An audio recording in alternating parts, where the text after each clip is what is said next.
Nous avons entrepris un chantier important sur le four 5 au cours des 2 dernières années, en commençant par le filtre. L'électrofiltre qui datait de la construction du four a été complètement changé.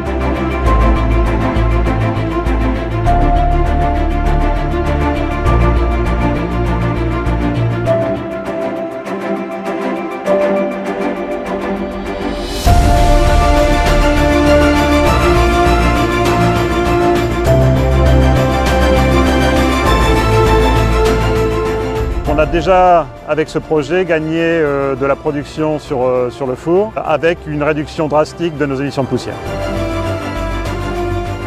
La deuxième étape consistait à changer le refroidisseur, qui était d'une ancienne technologie et peu efficace. Il a vraiment fallu faire un découpage du projet en 2 phases, le génie civil bien en amont, afin de pouvoir reposer directement les nouveaux équipements dessus.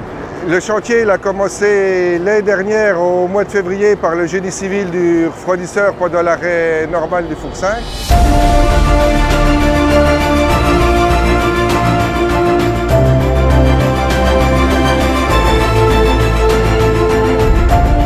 Le rôle de l'entreprise Balestra sur ce chantier était d'agrandir les massifs. Donc les massifs, comme on peut voir ici, a été agrandi de 1 mètre en périphérie. On est redescendu à 3 mètres de profond, on est remonté au niveau 0. On a à peu près autour des 1000 mètres cubes de béton. Très grosse fierté au niveau Balestra pour réaliser dans un temps record toutes les ossatures qu'on a dû réaliser. De septembre jusqu'à début décembre, c'est toute une partie de pré-montage.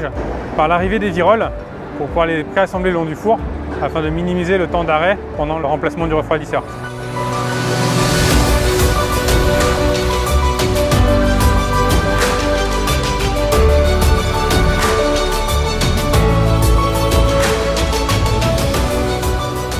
Ensuite, nous avons eu le casing, le filtre process qui sont arrivés, qui ont été montés, préassemblés en amont à partir de septembre 2018.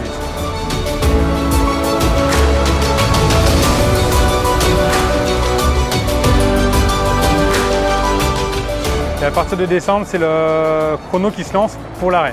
Donc le four s'arrête, il faut démonter les ballonnets, démonter le four, la partie du refroidisseur, afin de pouvoir réassembler l'ensemble avec les éléments prémontés autour.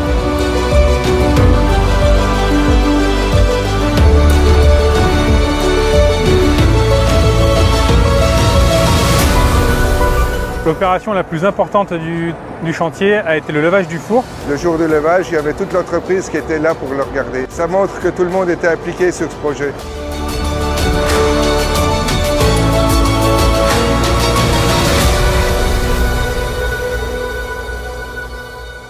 L'installation électrique était quand même obsolète, le poste était assez âgé. Ça nous a permis de changer des transformateurs, haute tension, basse tension, de simplifier aussi la partie électrique pour le personnel de fabrication qui sont habilités à intervenir sur certains départs moteurs. Au niveau maintenance, c'est quand même une simplicité d'avoir un poste plus récent et plus, entre guillemets, éclairci. Travail en amont très bien préparé qui a permis de finir le chantier dans les délais. Le délai a été respecté. Par bonheur, on n'a pas eu beaucoup d'intempéries et la grue a pu marcher, pour ainsi dire, tout le temps. Ce nouveau refroidisseur est un refroidisseur à grille. On est sur une technologie moderne, donc plus facile à maintenir, à réparer. Le refroidisseur va permettre une augmentation du débit du four de 10% et d'augmenter le taux de combustible alternatif. On est reparti pour quelques années avec le nouvel équipement. Il nous reste bien sûr beaucoup de choses à apprendre. C'est un nouvel outil qui demande des adaptations, des nouvelles façons de travailler. On a toutes les cartes en main pour en faire une réussite complète. On se félicite de la réussite du chantier, tant du point de vue technique que sur les aspects sécurité, puisqu'on n'a pas eu d'accident pendant l'ensemble du chantier. Une gestion par nos soins et par nos sous-traitants très pointue du chantier qui a permis ce résultat. Nos dirigeants nous ont fait confiance en investissant sur l'Indre et on va faire de cet investissement une réussite pour continuer à mériter cette confiance. Je fais partie de la génération qui a connu l'évolution du four et sincèrement c'est une fierté d'avoir fait ce qu'on a fait dans le verre. Je pense que dans quelques années on pourra dire je l'ai fait. Le chantier en 3 mots, intense, complexe et enrichissant.